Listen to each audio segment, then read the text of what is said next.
মিষ্টি দেখলে খেতে ইচ্ছে করে না এমন মানুষ খুঁজে পাওয়া দায়। আর সেই মিষ্টি যদি হয় ছানার পায়েস, তাহলে তো কথাই নেই। শেরপুর জেলার ঐতিহ্যবাহী এই মিষ্টান্নকে বলা হয় জমিদারি মিষ্টি, যার নাম শুনলেই মুখে হাসি, জিভে জল চলে আসে।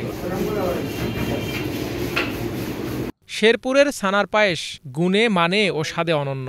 জেলার ঘোষপট্টিতে প্রথম এই মিষ্টি তৈরি হয় বলে কথিত আছে।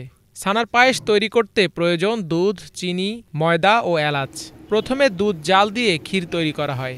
এরপর আলাদাভাবে দুধ থেকে ছানা কেটে সামান্য ময়দা মিশিয়ে ছোট ছোট গুটি করা হয়।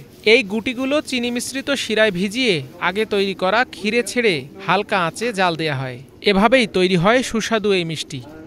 আমি এই জায়গায় অনেকদিন যাবৎ কাজ করতেছি। আমি ছোট থেকে 50-52 বছর ধরে কাজ করতেছি। মেনু করার পরে দুধ নিয়ে আসি, দুধ নিয়ে জাল করে ছানা কাটিয়ে আর অর্ধেক দুধের ক্ষীর করে নিয়ে ছানা করে নটকানির পরে ছানা নামায়া ফেরি মারার পরে গুটি কাটা আবার চিনির রস আছে, চিনির রস মধ্যে গুটি সিদ্ধ করি, সিদ্ধ করার পরে আবার ক্ষীরের মধ্যে দিয়ে দিই।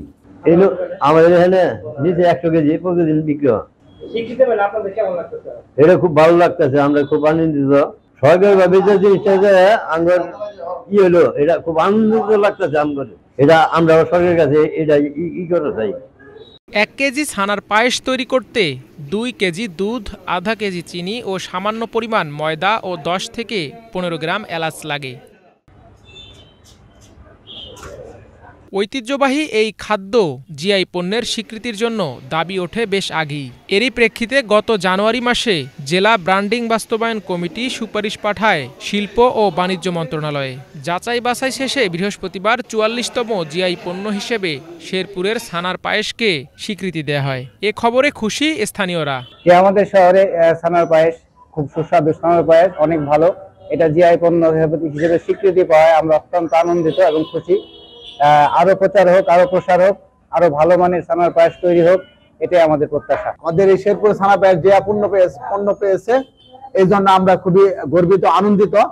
আর শেরপুরের ছানা পায়েস আমার মনে হয় যে বাংলাদেশে অনেক জায়গায় খেয়েছি, কিন্তু এরকম আর কোথাও আমরা সুস্বাদু ছানা পায়েস পাই নাই। এক সময় জমিদাররা শেরপুর থেকে বিশেষ পদ্ধতিতে এই মিষ্টি কলকাতায় নিয়ে যেতেন। শুধু শেরপুর নয়, এখনও সারা দেশেই বিয়ে, জন্মদিন সহ বিভিন্ন অনুষ্ঠানে অতিথি আপ্যায়নে ছানার পায়েসের জুড়ি নেই। শুরুতে হাতে গোনা 2-1টি দোকানে তৈরি করা হলেও চাহিদা বেড়ে যাওয়ায় বেড়েছে দোকান। শেরপুর জেলার জন্য আরেকটি সুখবর, তুলসীমালার পরে দ্বিতীয় পণ্য হিসেবে, জিআই পণ্য হিসেবে স্বীকৃতি পেয়েছে ছানার পায়েস।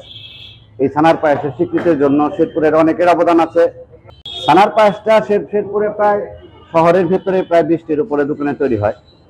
এটা তৈরির ইতিহাস অনেক আগে থেকে।